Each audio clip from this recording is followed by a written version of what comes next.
3, 2, I think it's good.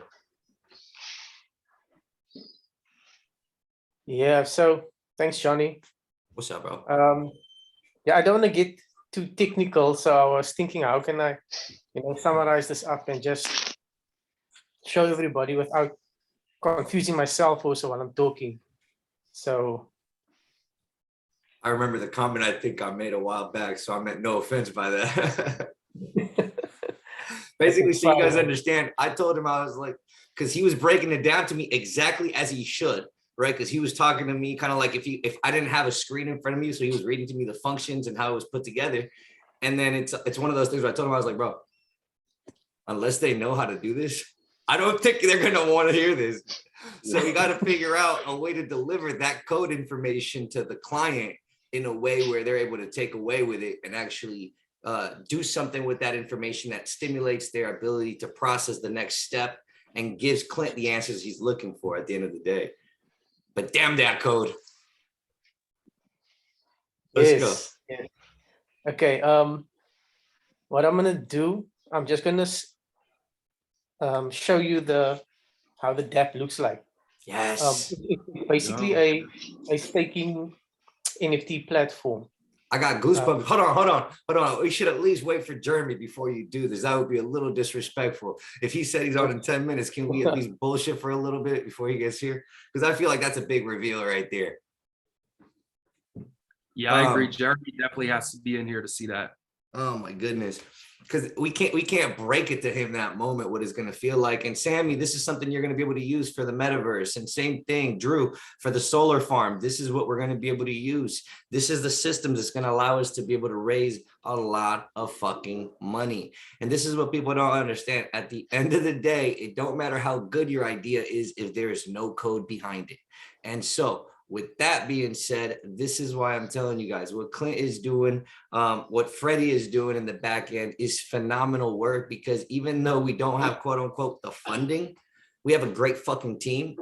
We have a great ability to produce and support each other and expand our network. And so really what it comes down to is the moment you have an idea, we should be able to, as a team, come together and say, great, we can shorten the gap of producing a business plan, a pitch deck, the entire workings of it, from website, top layer domains to, as Harley said, SEO on the blockchain. And if we can monetize all of these different venues and position ourselves in these different areas, we could essentially give any business the opportunity to 5 minutes, come on board, get pumped out and print out a new business plan, a new system of decentralized applications, a framework for a decentralized organization. And essentially that's what Clint, Freddie, and I are working to put together for you guys, because Sammy has a great idea to be able to take his tours onto the blockchain. And then that way they can have utility by giving them access to a plot of land and so on. And so this whole system of, wow, how could you support him to be able to open up his own gym, support his vision? And then we put that on the chain, we give a utility that can get done. Harley, your idea recently, this morning, is it okay if I share it a little bit, or you want to share it? Yeah, go for it. Yeah, sure? I can share it. Yeah, I'd rather you do it because it sounds so good. I can't do it. I'm going to butcher that shit. Yeah, so a few days ago, I was talking to somebody. How's it going, Jeremy? Sorry, man. I don't think his mic's on. But anyways, a few days ago, I was talking to somebody who was from Hot Springs, Arkansas. Somehow the conversation got to crystals. He let me know that there's a crystal mine. It's like a few hours away. So I was like, okay, that's dope.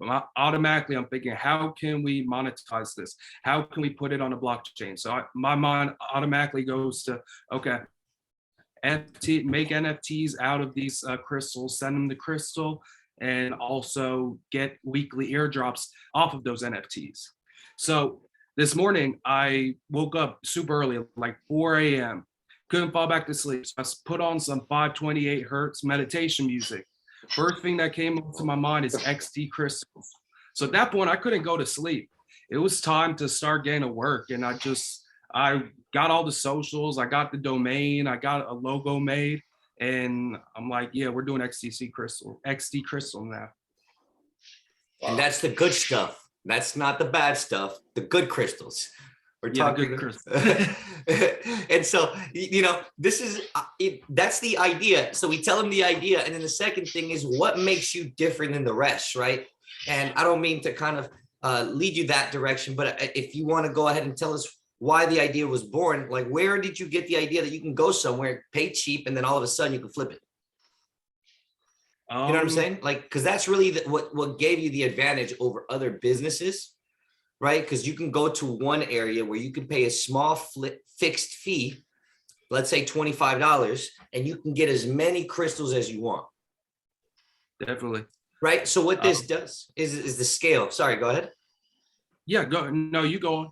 No, I just wanted to lead you towards that because to me, that was where the place where I think you really defined the business as being able to have scalability without losses. Exactly. Yeah. If I have this resource in my area, it makes sense to utilize it, get it out to the people and get them cheap NFTs. And then from there, they can start earning passive income off of it.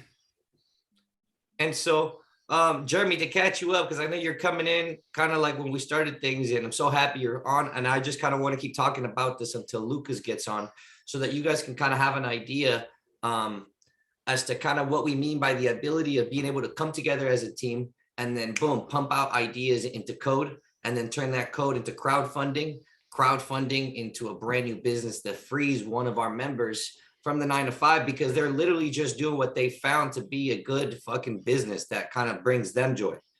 And, with what Harley's bringing to the table, he's talking about taking purchasing an NFT, let's call it $30 to $50 in XDC, XRP, XLM, it doesn't matter. You can be cross-chain. The point is you purchase it, the user gives you the information to their home and their wallet, and then you got to ship it, right? Because that's the real thing that is called the manual work. And I want to remind you guys, that's kind of why businesses have to be there. Because if we're ever going to go ahead and take anybody's information for homes, address, or whatever it may be, this is when we're crossing a different layer of information or data transfer. And so this is going to require each business to follow unique protocols, not of KYC, but KYB. And so when this happens, knowing your business is just as important as knowing your customer. And so this is kind of one of the things that we're trying to really keep in mind as we I don't want to say, start or continue because we've been underway for so long. But the idea is that if we're going to really take this to the point where it needs to get to, there has to be this first level of documentation is know your customer. That means that whoever is doing any kind of engagement, what's up, Lucas? Glad you made it, bro. What's up? Whoever's doing any kind of engagement with a quote unquote financial institution, this means not only a bank, but also a financial technology business, right? A fintech business. If a fintech business is providing DeFi or financial opportunities to the public, there is a secondary requirement of KYB, right? KYB means that business that is working with the fintech company has to be documented. And so it adds a secondary layer of complexity. We currently know it as the ERC 1404 standard. And so this is one of the things that we've been taking a look at. I did take a look at what you were talking about, Harley, with the WASM. Mm-hmm. And it's a secondary language that is definitely, I see what you're talking about. It's a library of standards and different components that basically allows developers to operate on the Cosmos network, and many others are building on it because it is a second upcoming language to Solidity. So I see where it stands. I don't know if you guys have heard of it. You want to tell them about it? Yes. So essentially WASM, I'm not a dev, so excuse me if I butcher this, but WASM, from what I understand, it's WebAssembly. It's what the Cosmos network originally started using. Stellar, they're building their smart contracts off of it. XRPL's using it for hooks, and there's multiple other chains that are integrating it. I know Corium, they're going to be launching on it. So it looks like it is a way for smart contracts from different chains to interact with each other. And from what I understand, some of the browsers are currently using it right now. That's how you can use different browsers like Firefox or Google Chrome, and the same website can come up on any browser. Hey, I love it, bro. And it sounds like they really hit on a lot of the language issues that Solidity was having with interoperability and these different standards for, obviously, like you said, Cosmos is a completely different type of model, I think, from what I understood. And thanks to your guiding me towards it, I think 3 years ago was the last time I took a look at it. That's Yeah, my journey. Go ahead. I haven't looked at. I know a lot of people like it because of the airdrops and stuff they get frequently on there. But the WASM, it definitely piqued my interest when I started looking into it. And I thank you for directing me to it. Clint, have you heard of it before? I've heard of WASM, like just like in the A, but I didn't know it's a new language. So it's definitely something I'm going to be checking out. Yeah, man, it was interesting. But I'm happy that obviously we were discussing your idea, and just to kind of lead with it so that we can maybe transfer now that Lucas is here, bro. With your idea, obviously, that's where things such as our ability, you know, Clint and I and Freddie and the rest of the development team that's coming on board. The idea is that if you have an idea of a business plan or whatever you want, you have to find here's how you could really help us, right? Because, like, you know, we're working on various things, but our best the best outcome here would be that we inspire you to just learn a little bit more about development. And by that, we mean that you just learn what smart contracts your vision or idea may need, right? Like, if you have this dream of having a treasury, you should probably go find a DAO protocol that you want either to fork and emulate, or then just kind of adjust a little bit, you know, change the front end, but basically run the same system, because that's basically how it's going to work. You find the skeleton, we copy it, we change the front end, we guarantee that there is this interoperability between the smart contract and the front end, and we take control of the back end. Does that kind of make sense? Because that's really what we do. Like, Clint and I are just coming in to say, oh, that's what you want? Boom. Let me go ahead and bring it down to my computer. Let me work on the smart contract. Let me make sure that I know how it works, what I got to do, that I understand, okay, the process, what components, what libraries need to go into it. Then once we know how it works, we have to ask you guys, okay, you take a look at the front end and tell us what would the branding be like? Because at that point, we can connect you with a front end developer that can work with you individually so that you can then actually codify your ideas. This means you don't think about like the back end yet. You just think about the front end, right? Like, you were inspired, boom, flip that into a front end.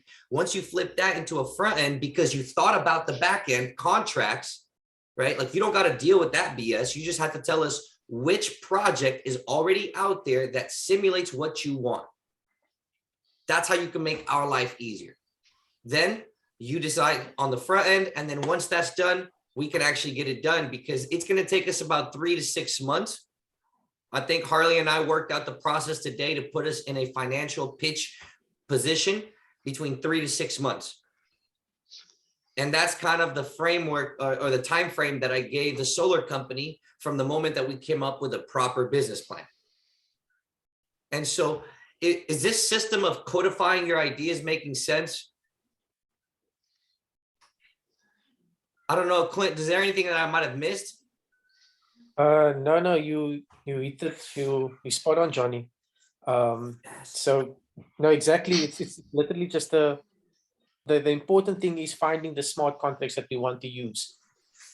Because seeming that we're getting more and more familiar how to run around Solidity and the smart contracts and how to utilize them. I think that was the major step that propelled us into giving us the confidence in our To the moon. Yes, to moving this forward. Because the front end, it just needs to speak to the smart contract, and we now can make that happen. So yeah, we spot on. By the way, it's been really fun, and Clint has been knocking it out of the park, which is why we've been trying to bullshit this whole conversation, but not really bullshit. I hope you guys got some value out of the last few minutes, because really, this was the whole point. Like, how do we help you guys take your ideas into Web3 without feeling like you have a lot of load? You really don't have a lot of load, but you should have to have this little growth pains, which is like, what's the right smart contract? But then once you find that and you give it to us, be like, I think this is it. That lets us know a little bit more that you took the time to really put yourself in our shoes and say, look, if I was behind the screen, this is what the smart contract I think would work best. You don't have to know how to create a server or deploy it or, create a backend or tie it up. Like, we'll do our best to work on that. What our company is working to do for you guys is to do maintenance for your projects. That's the whole point. That's the revenue stream that we are going to have coming in for our business model, is the maintenance. For you gentlemen, the people that are working to help us launch this thing, you guys don't have to worry about that. You just have to learn with us so that we can create your ideas onto the blockchain. And the whole point is your ideas are challenges, learning lessons. And really that's what makes us grow on the development side. If you didn't tell us, I have this idea or this dream, or I want to do this, then we couldn't really say, okay, we really have to go further and go further. And so with this, that Clint's going to show you guys, it's top quality. All right. Everything can be changed. So excited. I don't know at what level of the completion of the project he's in, but from what I've seen, I was blown away. I wanted it. I wanted to hack his computer and take it from him. But we'll just wait till the Git repo gets pushed into that one. So go ahead, man. Let us see what you got, bro. Yes, certainly. So I'm still busy with it. I honestly wanted to show you the full package, like, the full flesh, bones, and organs and everything. But unfortunately, it doesn't just work like that. So what I'm going to show you is where I'm at right now. So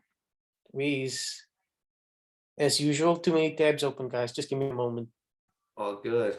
Happy you guys made it on. Okay.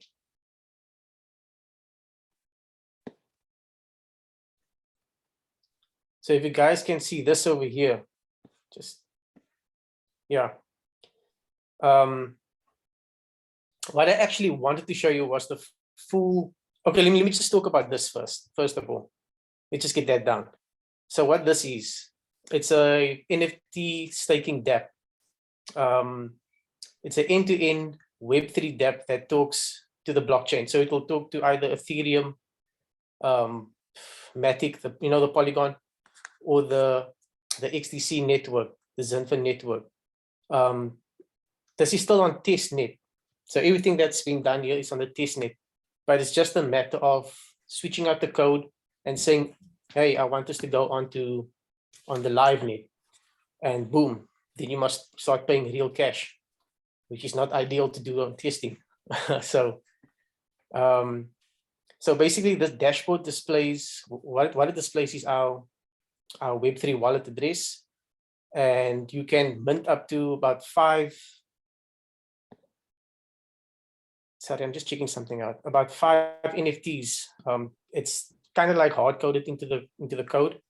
And if I can just show you, if I connect my wallet, it will show you my wallet address.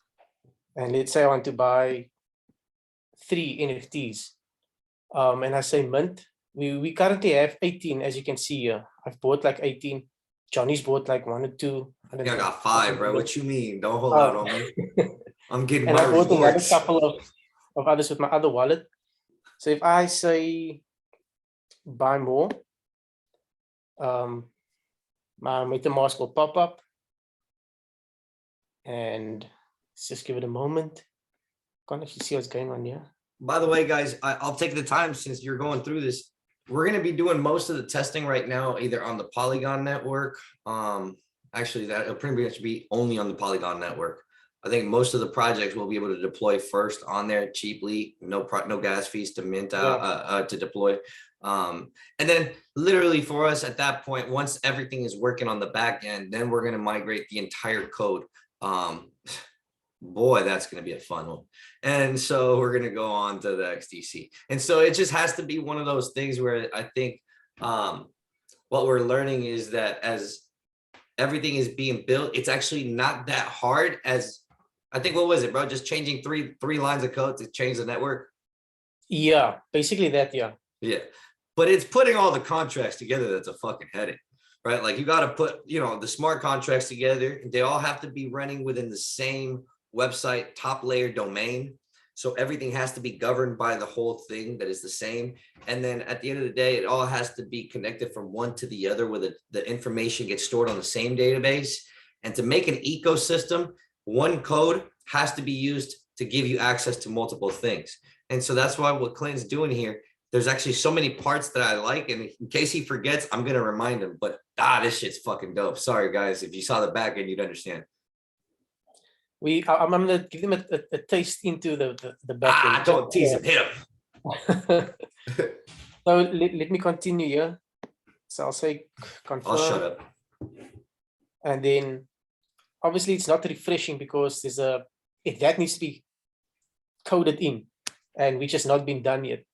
So if I hit refresh here, you'll see here it will become now actually 2021. So let me refresh. Oh, 24, my bad. Oh man. And if we go down, it added the other 4. Oh, here we go. Yep. Oh, there's 5. I actually purchased the 2 earlier on. So as you can see, it's showing my wallet address. And it's showing the collection, the NFT collection, which I created, the ARP collection. And here's my other wallet address. And I think Johnny's wallet address could be this one over here. Of course. But it currently stores all the, let me just explain it. Yeah, take him through it. So what it does is, it's great. Sorry. Yeah, it's fine.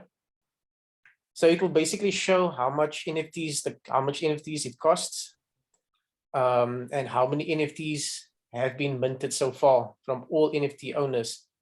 Right now, your minted NFT collection will only display what you've minted with the collection name and your wallet address. Obviously, you as the owner. And then you can find all this information on the Etherscan, Rinkeby Etherscan. So if you take your wallet address and you put it on Etherscan, the Rinkeby network, it will show you the NFTs that you've purchased based on this contract that you've interacted with. And you'll see what belongs to you, what NFT belongs to you, who the previous owner was. I think that information is available, but there's a lot of information that's available on Etherscan. And then the collection, this type of NFT collection is an ERC 721. And this communicates directly with IPFS. That's another thing that me and Johnny has been talking about is, so Ethereum uses IPFS and then XDC will be using Storex. So that's another thing that we'll still have to test out. So let alone we haven't tested anything on XDC. On XDC just yet. And then that deployment's been tough. Boy. Yeah. Every time I'm on that Remix IDE, I get rejected and I want to chuck my computer across the room. And I've restarted my computer 3 times trying to do this thing because I kept deleting the wrong file that kept jacking it all up. Look, don't delete from the root folder. No, don't. You'll screw up your whole process. Man, sorry guys, these are the growing pains that these are different types of reps. Yeah. By the way, so, I do hit burpees for mistakes. I don't know if Clint will yet, but fuck. Sorry, bro. Go ahead. So basically, we basically code on Visual Studio, so that's a separate IDE. And then when it comes to the smart contracts, we code it on Remix because it just houses everything smart contract related, where you can test, deploy, do all kinds of smart contract things on the because it interacts directly with the blockchain and it pulls information directly from the blockchain. So from there, what we also use is Alchemy. I always butcher that name. Time out. Before you keep going, have you guys ever heard of that?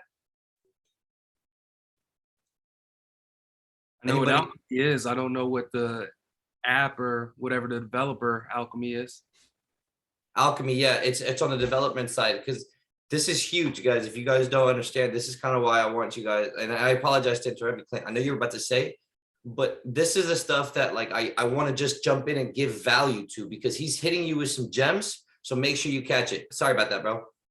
No, it's fine. So Alchemy, it's a node service. So basically, what it does is that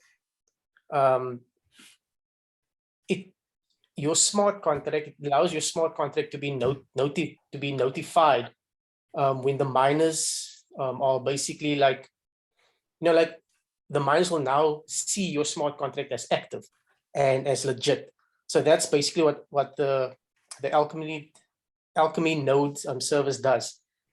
But technically, what happens is that this Alchemy is connected directly through the API. So we talk to the API directly through that. And then the React that we use, so we have the smart contracts that so once we deploy on Remix, there's a JSON file that gets sent back, which is the ABI. That ABI has a list of functions that we then, sorry guys if I'm getting too technical. By the way, But ABI, no worries. I'll try to explain it as just interject for a second. ABI is another key point to keep in mind. So the ABI is going to be basically we're using the terminology ABI, but really what we're referring to is two different items. It's going to be the content file, which it could be a PNG of MPEG-4, it could be a JPEG, doesn't matter, a GIF, it doesn't matter. Whatever asset is being put onto the IPFS, right? And so it's going to have that hash address being identified for the image or the content, let's say. But then you got to have the secondary thing, which is the .json file or the JS file, which is basically going to be what describes the metadata that identifies the picture to that specific NFT. Does that kind of make sense? Because those two things are what he means by the ABI. It's a short way of saying the most important things here, right? Because it's like if you have a picture of a monkey and you have no metadata of the monkey, then it's just a picture of the monkey.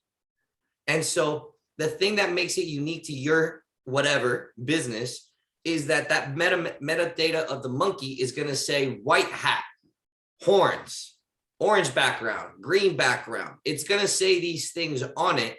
And if those identifiers or attributes are not present, then your NFT is kind of bullshit. Right? And these are the things that allow these decentralized applications to leverage those unique ABI contents, in this case, the .json file. And so this is just a way of saying the back end talks to the front end through the .json file. We good? Sorry, guys. That's super important. So when he talks about the ABI and when he talks about Alchemy, he's basically saying, once you figure out what smart contracts you got to have, we got to go through the process of defining that. And basically, you guys, as the quote unquote clients, have to have some type of awareness as to what metadata you would want your decentralized applications managing or recognizing, so that there could be exclusive rights or opportunities, benefits, and such type of yields based upon that type of metadata attributes. Does that kind of make sense? Sorry, I'm a nerd sometimes because this shit's fucking dope. Go ahead, bro, if you want to take it away with that shit. That's all good. I know we both agreed we're nerds, so I'm totally cool with it. Then all your NFTs, it also can be viewed. It will be live on OpenSea. So as soon as it interacts with the smart contracts and you basically like buying and, it will also be available on OpenSea. In this case, it will be on the testnet of OpenSea. And then all the functions that the DApp will have, like pulling the information out of this, to display the information on the DApp, we can use Etherscan. But then I'm just thinking of something now. Okay, forget that. Basically, we'll pull information from Etherscan's API, and then that information will display on the dApp itself. Yeah. Um, Only if the contract has been validated. well, yes, no, certainly. Or mostly, I mean, that's the whole point here, that we have to go through that platform, which, by the way, the equal partner to that, or the equal platform to that, would be the observatory, or the the XDC observatory, which in this case we would launch it. Obviously you could use Origins to launch it, but if you launch it on Origins, it doesn't really have the true functionality. It'll just have the readability, which means that you can then deploy a dApp, which you can call on that token, but it won't really have much value or interoperability or functions. Does that kind of make sense?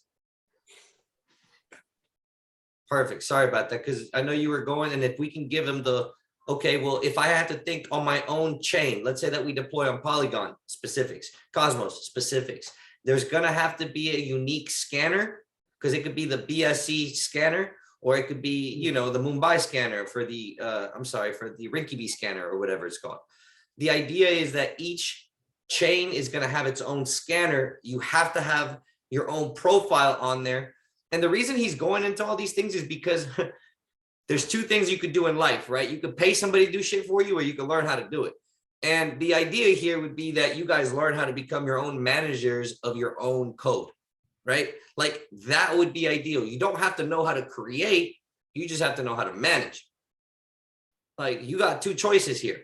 You depend on somebody and you trust them, and I appreciate you. We love you. We want to help you grow, but I don't want to babysit your code for the rest of my life. So when I talk about these things about empowering you guys, it's with the idea of, like, I love myself so much, I don't want to give my entire life to serving. But I will serve as much as I need to right now to make sure you guys can grow to the point, and then myself, while I grow to that scale, we can all grow together by sharing ideas of how we achieve certain things about code. And so everybody here has certain things that we have to do, in the sense of, we have all of these ideas. Okay, fine, legalize it, then market it, then sell it, right? And then once you start getting to that point, it's like, shit, now I really got to deliver on this code. Well, while you're doing all those things, we want to come in and say, we'll help you. But if we're going to help you at a certain point, you got to know, okay, he's talking about Alchemy, I should look into how to use that. They talked about Remix, I should learn how to use that. We've talked about, no, we haven't. Visual Studio Code, you should probably learn how to use that. Open Zeppelin, you should probably learn how to use that. All these different things that are going to allow you to really take this to the next level. And then he's going to talk to you about Infura or Sanity and all these different back-end platforms that allow you to really take ownership of your own code. Is there any of that that maybe we can look at real quick, Clint? Yeah, let's have a look at Sanity. But does that kind of make sense, guys? Because the back end is what you really want to have control over as a business owner. And that's what he's showing you right now, how to have control over the back end. Super important.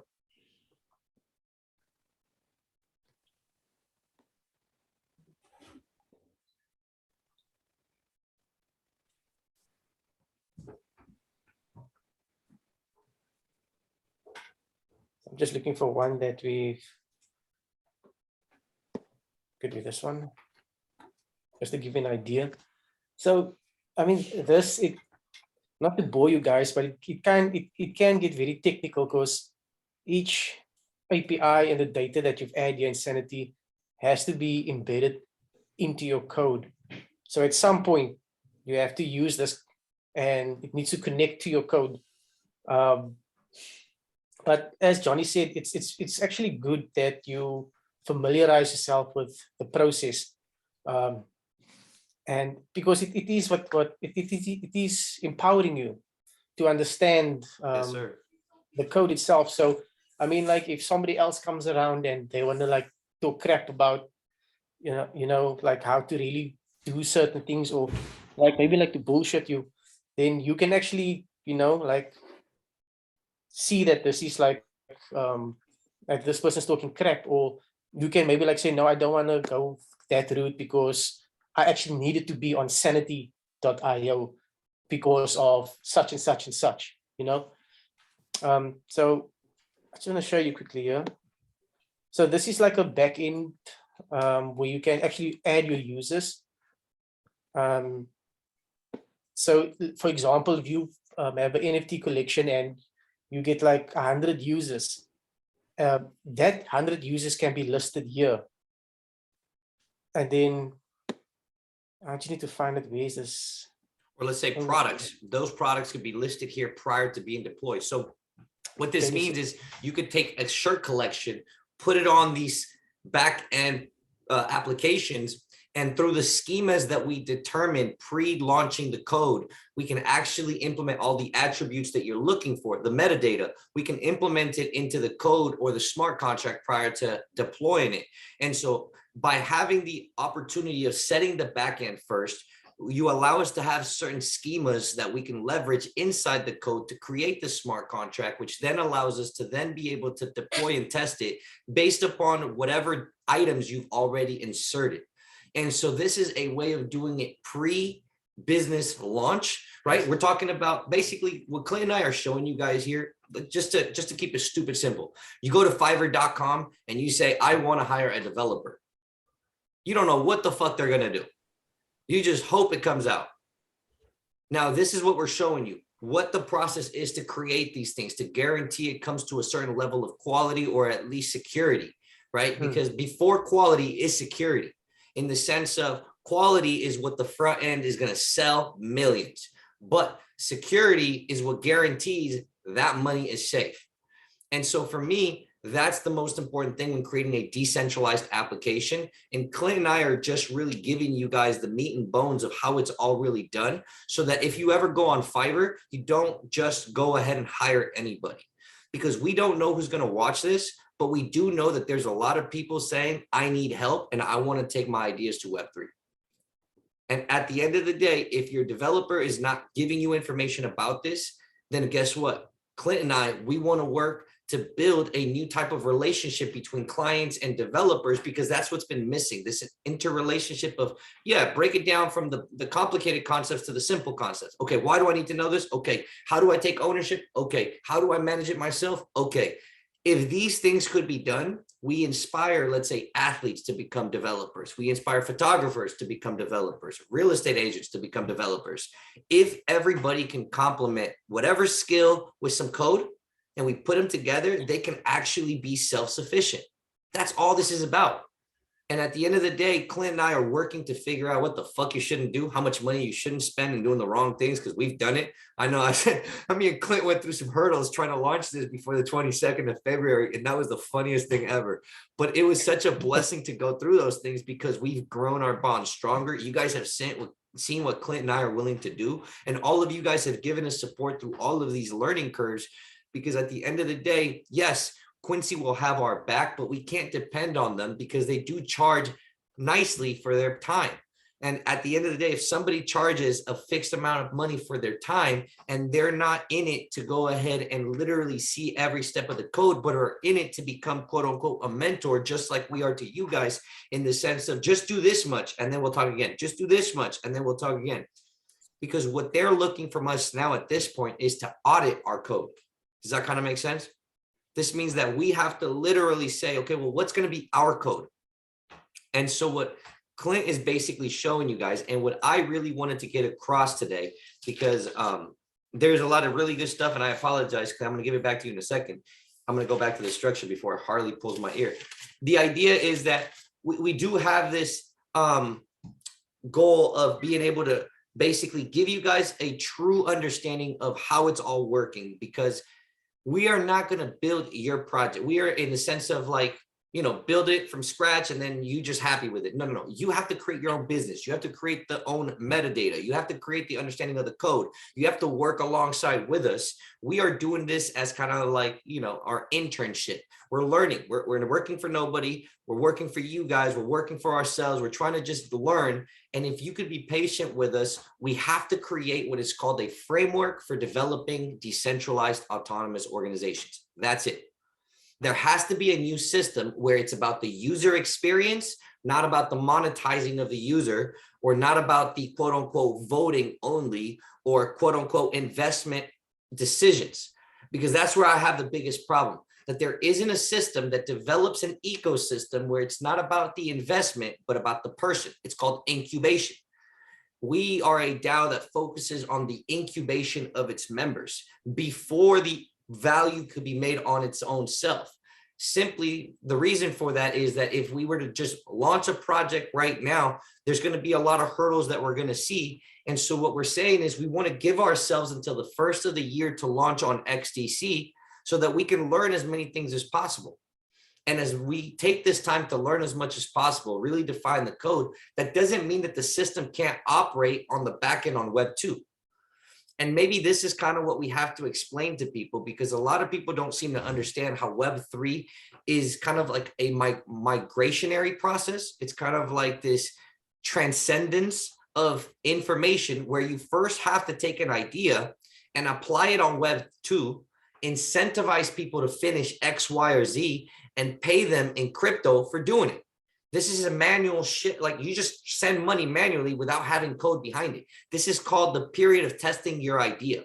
And we are going to test it once again, like we've done in the past. Harley and Jeremy and Sammy have gone through the challenge and they've received XDC for their completion. By the way, that wasn't too complicated, right? We just went through it. You tracked it on your app. I saw how much you did, and then we talked about it. Simple. So we're going to run that same system back, and anybody could do this. That's the whole point of scalability. So when we talk about these things, Clint is talking to you guys from the perspective, are you guys ready? And I hate to say it this way, from the creator perspective, right? We're talking about master creator, the developer, right? And so if you don't learn to look at things from the master creator perspective, from a top-down perspective, then you have to decide what role are you going to play in. I get it. And that's kind of where I'm going with. Right now, we are going to launch our podcast. It's called the BYOB. Oh, perfect, right? Perfect timing. He must have known that we were talking about the podcast, so he hopped on. I'm going to give him a few seconds so that he gets all in. What up, Tyler? What up? Can you hear me? Yes, even better, bro. Sweet. Perfect. Glad to have you, bro. How's your day? It was good. I just got off my interview with the Pixel Apes guys. Talk to us. I told them everything you know about us. To the moon. Yeah, All right. we're at 7.5 million now. That's so scary. You're a quarter away. I wish, you know what? I have a quarter, but that doesn't work, does it? No. Fuck. Ah, damn, man. I wish I could help more. Let's get that there, man. And this is great because on the 18th, by the way, on the 18th, with the Virtual Health Summit, if I'm not on there speaking, it'll for sure be John.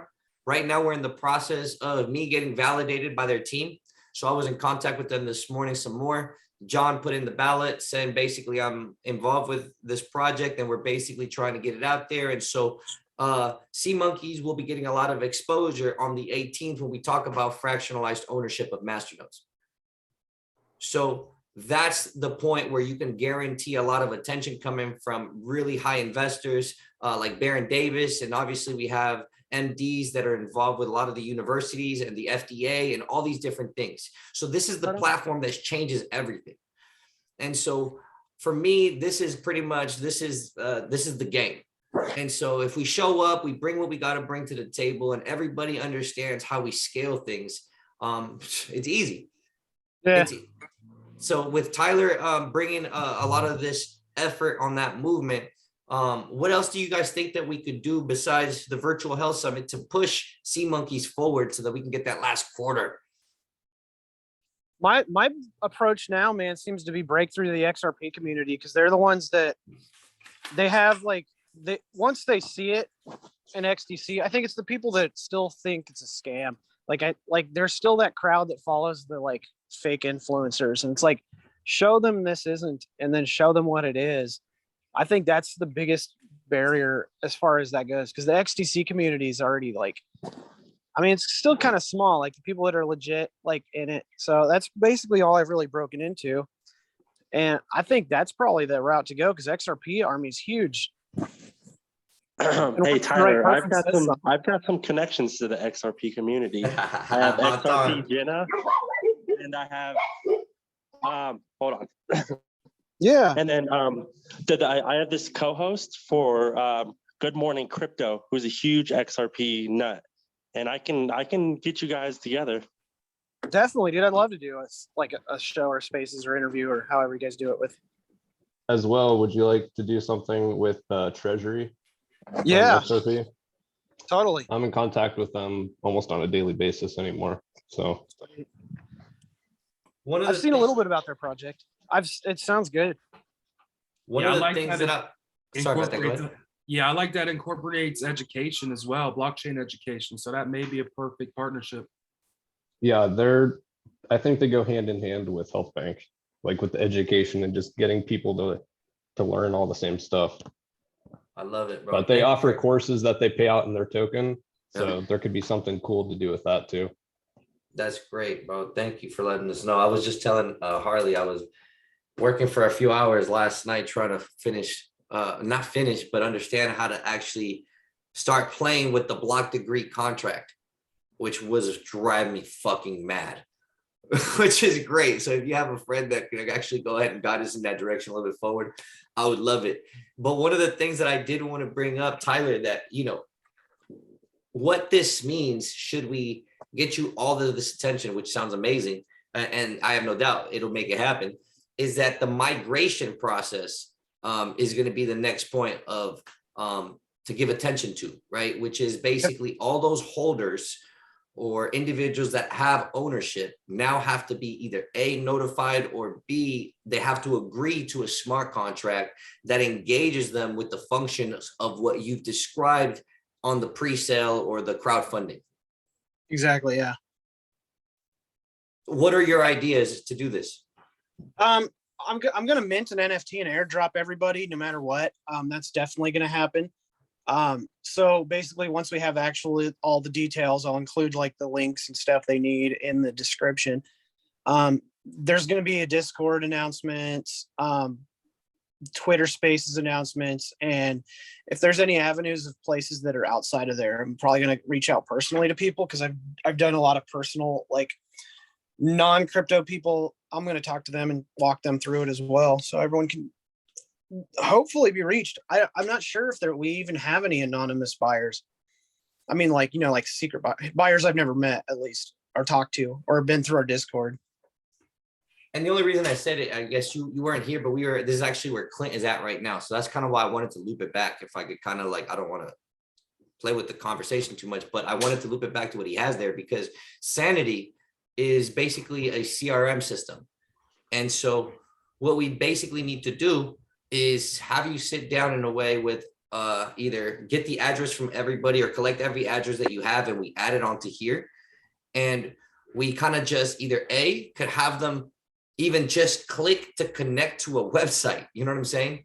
Because what we have to figure out is, are they conscious of the system that you're building, right? Because essentially we're working to put a DApp together for you that can basically take all of these people that have bought an XDCSEA marketplace token, which just has the token ID, it has no metadata.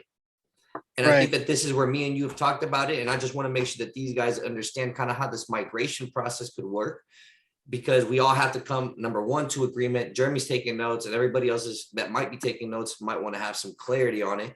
And this is the point where maybe it can happen. Clint, do you have any ideas how we could take his information and put it onto Sanity by any chance?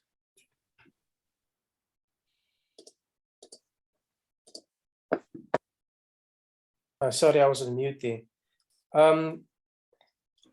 I know that Tyler has mentioned that he has a list of a Excel spreadsheet, and perhaps we can maybe use that, and then, you know, we can either do it manually, copy and paste, because there's a section on Sanity that you can go into, but you have to create it with the app in mind, and then you need to use the command line to basically make that part of the app of Sanity active, and then it kicks out a certain link that you can go into, and then you can start doing edits on there. So that's where we can basically, you know, add users and the attributes and all of that onto Sanity. That's how I'm thinking of it. I'm sure there's other ways as well, but I'm just thinking of that now. I guess the reason I was saying it right now, Tyler was saying that he's engaged with everybody. And so because he's engaged with everybody in one way or another, now we just have to figure out how much the frequency of, you know, them checking in with the team, basically, right? Because it's a matter of not only having ownership, we could prove that with the token ID and being able to have the smart contract and saying, hey, look, you only give the link to the quote unquote SeaMonkey decentralized application inside of the Discord group that is Tyler's, right? And only those individuals that would have access to the Discord can go on there as a quote unquote migration process. And so as they go ahead and migrate from the Discord to check up on the decentralized application, by them just clicking to connect, their wallet address will be logged onto the Sanity platform. At which point we can then have a way to measure this, you know, engagement between wallets. We have to do a manual right now. I don't know how many sales have we done, bro? On my NFTs, Yeah, like individual items. let's see. There are 101 owners. I know that. That's perfect number, man. Let's go. It doesn't say how many different have been sold yet, so I don't have the actual number on my Oh, spreadsheet. But you have 101 owners, so which is great. They Yeah. own all of that. Yep. Beautiful. So, Small. sorry, I said it's a small community, so it's the right community. exactly. And with what you're doing, it's about the migration process being under, you know, nobody's going to force you to do it tomorrow. It's more about they believe in what you're doing and they understand that this is an idea that started from scratch and we're going to be able to, you know, it's a grassroots movement that's going to make it happen. And so because we do have the opportunity to tokenize things through Yoda Plus, we do have the support at the point of acquiring the masternode, right? So that's kind of like the catch-22 right now. Raise the funds, but have a plan to legally own that masternode under the entity that owns it, aka Bibliomps. And then that item that's owned by that entity has to be proof of that ownership has to go onto the NFT, which is then distributed amongst tokens. Right. So that's where I think the XDC monkey token comes in. Sorry. Is that right, Clint? I think we left on that last time. Yes, no, absolutely right. Because we need to have the, Go ahead. yeah. So from my understanding, we need to have the token. So how it works is that the guys who's going to be staking the NFTs, and in return of a loan, they're not going to get the XDC immediately back, or what they're going to get back in return is the XDC monkey token. Then with that token, they can then convert it into XDC. Perhaps there's a different way. Perhaps there's a way that they can just directly get XDC back out of it. But the way I'm thinking of is using the XDC token, XDC monkey token, and then just using that to convert back into XDC. Is that making sense, Tyler? Yeah, as long as there's, so it basically would be an XDC stablecoin. And the only way to get a stable coin, obviously, would be from the masternode, and there it is. And Yeah.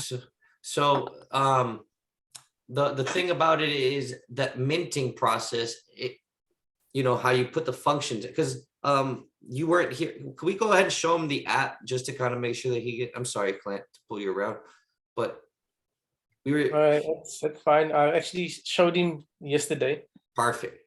when we said last night. Even My better. time last night. So I apologize, and I guess you don't have to run through it. But I guess the reason is if XDC masternode is tokenized, then that masternode is owned by an entity. But in order to give out fractionalized dividends, yes, it will have to go ahead and be owned completely by that entity, which means that the NFT is going to have a certain amount of, let's say, in this case, we would call it 66. It would be 800,000 tokens. One masternode equals 800,000 tokens. Does that kind of make sense? So when it's tokenized, the reward system of the current masternodes is going to be 800,000 a year. So because it'll earn 800,000 XDC per year, all of those quote unquote tokens would be owned by the treasury of the XDC monkeys. That doesn't leave that treasury because the rewards are going to be going to the identified wallets outside of where see, the masternode has to basically always say the rewards are going to end up in that treasury. And then from that treasury, something has to be distributed. Is that kind of making sense? Yeah. Because if you were to give one of these tokens to any person, all of a sudden they legally own that. And at that point, you must have the system for taking KYC as a business yourself. So this is kind of where this thing about, did you get to watch the 1404 video that we sent over? No, not yet. When did you send that? It was through the Telegram channel that you and I and Harley have. It's just Harley, did I send it to you exclusively then? My No, bad. I think it was in the chat. It was like a week ago or so. Okay, I lost it. don't worry about it. I'll I'll go make get it. No, you have absolutely nothing to worry about. Let me just try to break it down if I could. Maybe it'll help the other guys as well. So there is these R tokens.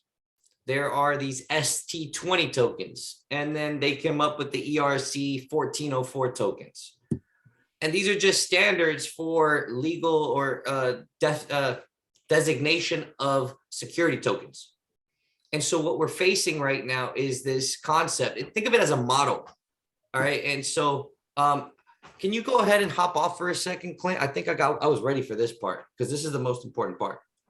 In my eyes, like everything right now is kind of going towards, if we can go ahead and we'll see, I told you I was ready for this shit. So if we can go ahead and really come together to understand that what each of us have to do, I hate to say it this way, is to kind of play a big role. What's up, Drew? Sorry about that. Go ahead. I see that you raised your hand. This Yeah, is my weird. apologies to interrupt the train of thought that you have. No, go ahead. However, I missed a little bit, so my apologies on potentially backtracking. But the ERC 1414 or 1404 token, what's the difference between that token and say like an ERC 20 token? Just I'm Yes. curious about that. Yes, sir. Actually, you didn't miss it. I was going right into it, but I appreciate the fact that that's the most important thing right there. Sorry for jumping the gun. No. This is great. I'm happy you jumped in. By the way, guys, as I said, he's involved with the solar company, and so he needs to make sure that he fully grasps this. He's our gateway to the group, and the more that he comprehends this, he can go ahead and really bounce back, which, by the way, that's a conversation to be had. It's a project. But the idea here, Drew, to answer your question and to give you guys more clarity with the 1404, what we're talking about is that there is a system of creators, which is the developers, and then there's regulators, right? And then we have to look at it as mediators. And if you don't see it this way, you're not seeing the big picture of what is going on. Because what's going on is there are people that are creating the code, hoodlums, and they go ahead and somebody has to come together and say, no, we're the professionals in X or Y sector, right? It could be finance, right? How do we want to move the world's financial assets all around the globe with minimal friction? Or it could be healthcare, right? That's what we're doing. Or it could be education, right? Because that's what's going to happen next. And education leads to politics, right? And so these are the systems that have to be innovated. So when the regulators come to agreement of certain things, they call their tokens or their metadata standard of functions. This is going to be called the ERC 1404. Right now, as security tokens, that's what they're playing with. And so when we talk about the health standards, they haven't been defined. Is that making sense? Where there's this gap right now in contract standard or smart contract standard, where we could play a big role in redefining the standards for the healthcare industry and what they must have. That is what I'm going after on the 18th. Because a lot of these guys that are on the healthcare industry have not been in DeFi. So they could tell me X, Y, and Z, but they're not developers and they haven't been in DeFi. But if I was in a one-to-one battle with them, I promise you, I know exactly what they know about the healthcare industry or their body. Well, maybe not the healthcare industry, but their body, I will fucking go par to par with it. And now it's just a matter of, can we educate or surround ourselves with it with some people that can give us the support and the collaboration and, once again, help us grow to expose these things to us that we don't know about, like the 1404, because this was exposed to us by the guy that is running a cannabis company that is on the blockchain, but that was at the Fitness Expo, right? So he said, look, you got to bring your token or your company onto the Tezos chain, and you got to go ahead and launch it as a 1404. And Carly and I looked at each other like, bro, what you talking about, 1404? And then he said, yeah, 1404 is the security standards, and it's for this market and that market. And I said, I got to go back to the drawing plan. And so when I stepped away, it was because, as I said, guys, there is so much on the back end that leads to long-term sustainability that sometimes the public is just not made aware about. And so when we talk about these standards, is because we're talking about the legalization of legit assets that are going to run the financial world. Speaking of nodes, by the way. So if this master node that we crowdfund the money for, all of a sudden is in a way not legally deemed security or rightfully owned by an owner, which is what these 1404 tokens are, a way to basically say that this master node is going to be owned by a certain individual, and the distribution of the tokens generated out of that are going to be the legal owners or deserving owners of those dividends. Now, this is where it gets tricky, because if he was to do that, right, every NFT would have to be attached to one of those tokens, at least, or the deserving portion. And do you see what I'm saying, Tyler?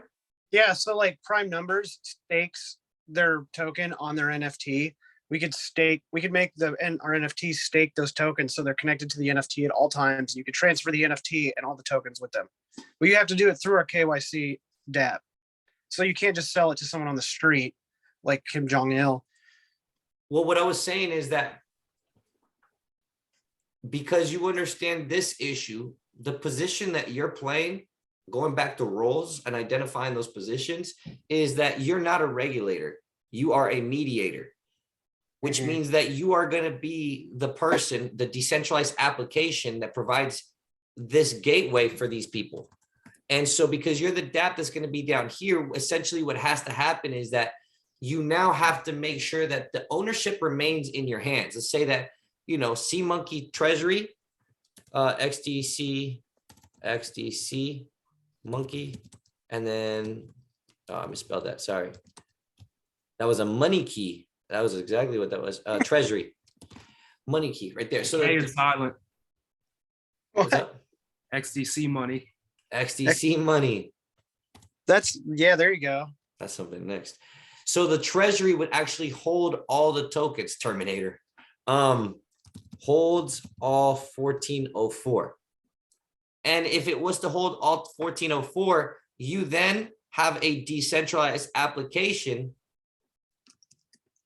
that actually itself would hold the rewards. So the rewards end up here because it's the rightful owner.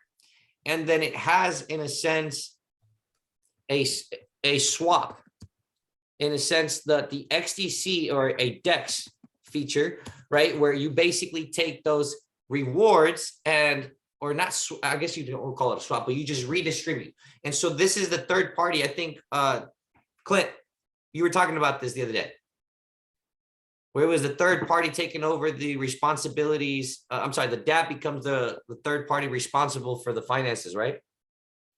Was that the escrow contract you were talking about? Sorry, man. I just need to backtrack. I don't want to speak stuff that might not be. You're fine. I'm just thinking. Sorry, man. You're fine. But to answer hopefully Drew's question, it basically represents ownership of securities in a specific institution or business. Yes, sir. So I know that we're looking to, and this might be me playing devil's advocate or not. I'm not sure. But for this token, this ERC 1404 token, how does that translate with the XDC network? Because you were mentioning it was on a different network previously. I can't remember the name of it, but how do they relate to each other? Are they synonymous with each other? Do they communicate with each other? Like how difficult would it be to make that happen? I'm sorry, I'm just trying to like, connect the dots here. Clint, you want to answer that one? Yeah, so on the Ethereum blockchain, everything is designed with ERC, and because XDC is a hybrid blockchain, it can work on I don't want to say it's like a fork of Ethereum, but it kind of is, and it has its own hybrid blockchain part of it. So it's Ethereum, XDC has XRC, and then that's basically it can work on Ethereum as well. So everything that Ethereum does, XDC can do as well. So all the contracts that's on Ethereum, XDC can hold as well, but it will just be in the format of XRC, XRE, or that's just in a nutshell. I wonder if that makes sense. Does that cover it, Drew? It might be too high level for me to Ask. I'm sorry. Can you understand, let me try again? Can we ask you one more time? Appreciate you, Clint. Sorry about that. Go No, ahead one more it's- time. It's fine. So everything is able to communicate with everything, because everything that's ERC is built on Ethereum and everything that's XRC is built on XDC's network. However, this ERC 1404 token is able to work on both networks. Is that kind of what I'm understanding?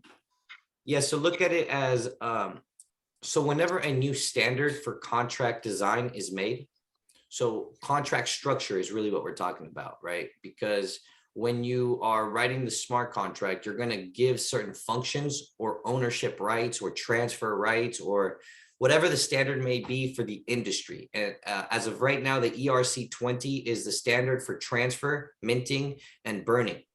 Right. Mhm. So it's got a couple functions that one can go ahead and really use. They're pretty simple. And that's just a standard right now. Transfer, burn, mint. And that's standard. If you wanted to add reflections, whoa. Right. Like this is the crazy thing. You start going out of the standard. And so people are not used to things out of the standard. So they're not going to make a standard out of a safe moon token, but it was created to change things from the standard, and people kept changing it. And so now we've arrived at the point when we talk about security tokens, these tokens are the standard of how it should be written in the language of Solidity. As we brought up earlier, and I don't know if you were here, this is completely different either way. There's a new language, WASM, right? CosWASM. It's a new language. So it's having new standards being created. What this means is that if you're going to participate through blockchain technology and build on it, then you must abide by these standards. Otherwise, you're not on the standard, right? And so then you're officially DeFi degen, where you're like, fuck your standards, I'm going to go do my own thing. And that's okay. But because we're not high level developers to the point where we can write our own smart contracts from scratch yet, I think it'd be best to just use these standards. And this framework of the standard, the 1404 framework or architecture, it still can apply to the XDC network because they're both EVM compatible. So the structure applies either way, on AVAX, on Polygon, on anything that's EVM. Appreciate that. Thank you. The idea being, I think you guys saw it. My pleasure, bro. I'm sorry. Yes, of course. The idea being with this, all of the rewards would end up in the treasury of your DApp, Tyler, where basically those 1404 would hold all the rewards because you're the rightful recipient, right? Once it's installed, the node is up and running. Let's put this node here. This is going to be Bibly node. And what happens now is that every time that there is a monthly distribution, it ends up in the quote unquote treasury of the decentralized, the treasury that the decentralized app manages. And this decentralized app is then going to become an intermediary holder, or in a sense, an escrow function for the delivery to be held by the DApp as the third party, not you, not anybody. And then all of a sudden, it can then deliver to anybody who holds the SeaMonkey NFT. Is that kind of making sense? Yeah. And so that's the way I kept seeing it now that this little fucker is involved. So I just wanted to make sure that we speak to the gentleman who's actually really more involved with this, but at least I wanted to draft up a plan for tokenization and distribution, if that makes sense. Yeah. Is there anything that I might be overlooking, either Clint or yourself or anybody? That's this step. I mean, I don't think so. As long as we've got the whole like transferability down, that's totally all I need to know. That's really what your holders are like, like trying to figure out, well, how do we get this into our hands? Because they have to get this, the new SeaMonkey NFT. And Yeah. in order for them to get this is the second part of the problem that I think we should address, which is obviously where this DApp comes in, because to play the role between, when in this case, the mediators are going to be those that are called DAOs, right? Because those are the new banks. Yeah. And that's why Health Bank DAO plays the lending part in this. Is that kind of making sense how this works? Yep. Like there's dApps that are going to keep popping up all over the world. Every DApp is going to keep popping up. But unless you have a DAO, you don't have a bank that your DApp can talk to through code. It just makes sense. Where there must be a contract talking to a contract to engage in financial contracts. And then if that is present, they can be operated through these regulatory standards of operating, whether it's in finance, health, or education. So the fact that we have an opportunity to participate in the regulation of health standards is one thing, but by financial standards of a financial tech company, in this case, the solar company, or in this case, Health Bank DAO's mother company, whatever it may be called. The idea is this whole thing is meant to be able to be a mediator. So you have two mediators in this case, DAOs, and I'm going to put the other one. It's called your business, your LLC, your C Corp. Is that kind of making sense? Mm-hmm.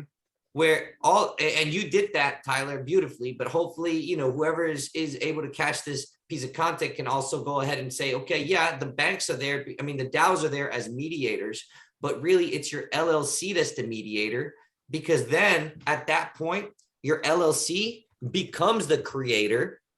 And at that point, you have to define how you hire employees. And so at that point, this new business has to have a system of regulation for employment or to find the best employees.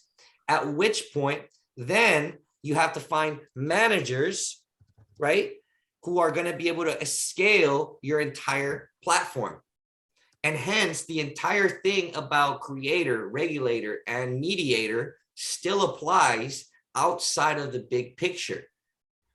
And so it's important for you, once you have that, Tyler, in a sense, to basically say, okay, the people that are going to run it, let's say, and this could be, I'm sorry, not your business, Tyler, but let's say Harley has his XDC crystals. And so all of a sudden it's like, well, where does he want it to go? Who's going to, how do you guard this? Well, there has to be a system for people to move up. And this is where Health Bank DAO comes into play, where if they don't have at least a badge saying that they're healthy, right? That's the badge. If your managers don't have the badge, then it's an extra cost, right, to the employer. Can you guys see the problem that we're solving? Mm-hmm. This is a huge problem that we're solving. That if the person that this business owner, AKA it could be any of us, we create a business, we want to run it. Well, guess what? You got to regulate things, and you're going to have to choose people that are going to run your people. And if they don't have a stamp of health, then guess what? These people that are helping you run your people, they lack health. So therefore, they are operating from the wrong place. And so we can increase productivity by being able to position ourselves as a way to be able to go ahead and raise that standard of at least education and health across anywhere in the world to a certain fixed level of understanding of how the body works. That's what this whole thing is all about on the business side of it, on how it's going to be used on the long term. But the short term with Tyler's thing, does that kind of make sense how this DAO, Health Bank DAO, is going to provide this DApp, SeaMonkey DApp, with the loan opportunity or connectability, I guess, in this case, because it would go boop. I think it's Go ahead. I think it makes perfect sense. Yeah. Because now that we recorded it, we could just let anybody else decide to listen to this or not.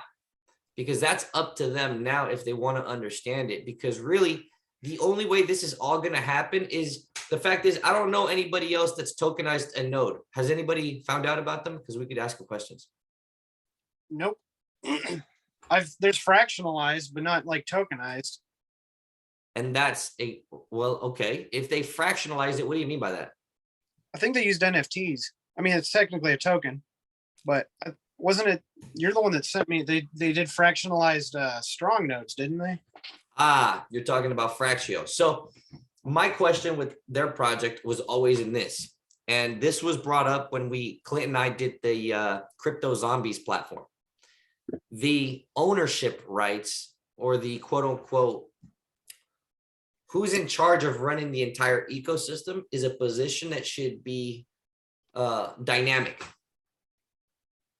So that means that whoever holds that NFT is the entire owner of the entire ecosystem, would you say?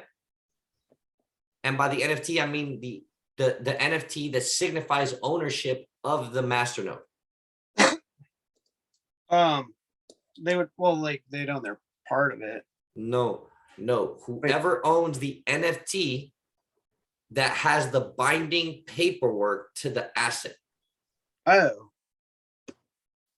So the idea is put your name, Bibliomps LLC, owned by Tyler Dwight, and you say the masternode, which address is X, Y, and Z, 18 decimal points.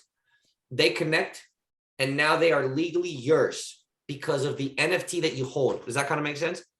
Yeah. Now, if that NFT leaves your hands, you get hacked or whatever, it's not yours. Uh-huh. Whoever owns that NFT owns that. And now this is where it gets really, really important to really talk about 1404s, because now you have to talk about a couple different things, right? You're going to create tokens out of that NFT, because that's really what you're tokenizing. You're not tokenizing the masternode. No, you're binding the legal paperwork of an asset and your name and a wallet together through an NFT. That's what you're really doing. Yeah. But what you're creating are 1404 tokens backed by that NFT. Or, okay. Yeah, the back would be the right word on this one. I don't want to say pegged, because the production rate of this resembles the value of this. Right, yeah.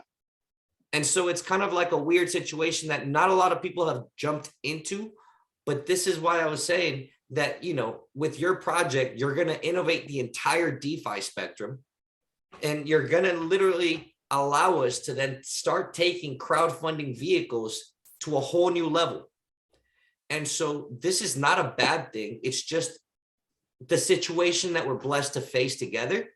And I think that the more that all of us can understand kind of like, number one, how Clinton and I and Freddie have kind of like been dealing with it.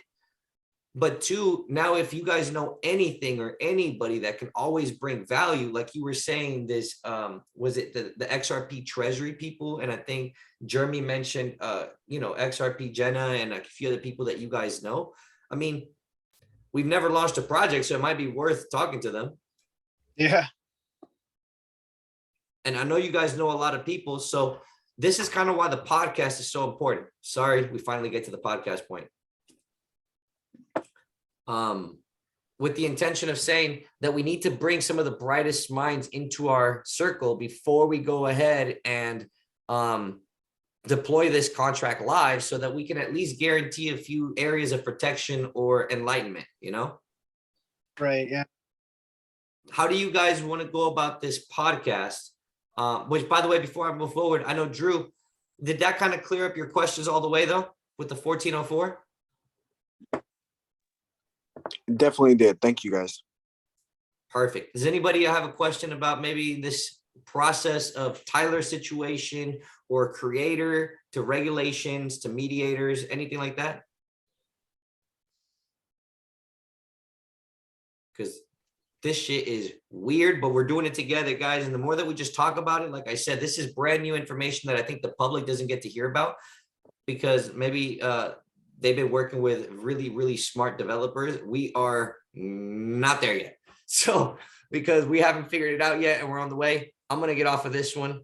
But I did want to talk about the podcast, because on the 6th we should be starting, and I got to see a lot of the personal issues that I had trying to go ahead and go from recording the previous podcast to getting it out to you guys.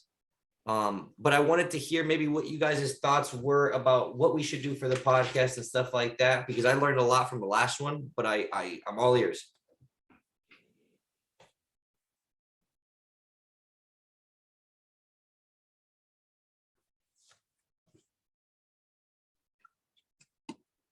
Does anybody have any thoughts about what you guys want to do with this podcast, or what you want to get out of it? Oh, well, yeah, like the interviewing people that want to come on and doing the votes is definitely still part of it.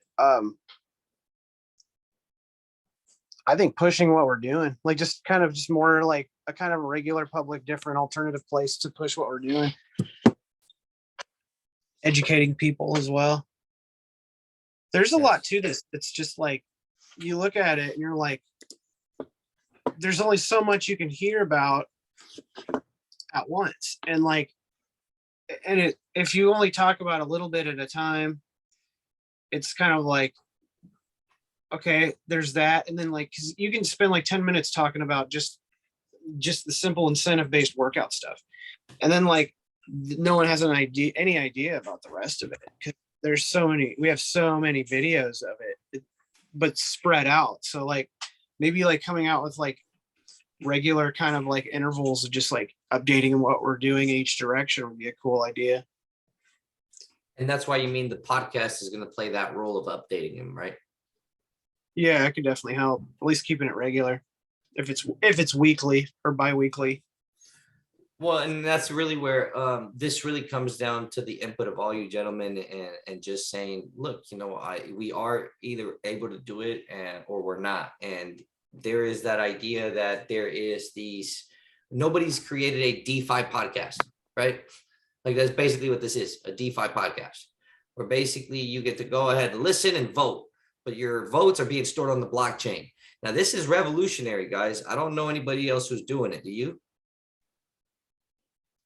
No, I mean, there's crypto podcasts, like, but there's not like, I mean, not like this. This is a whole different thing. This is like, I mean, it's also not. It's also like environmental. It's health. It's like there's a lot to it.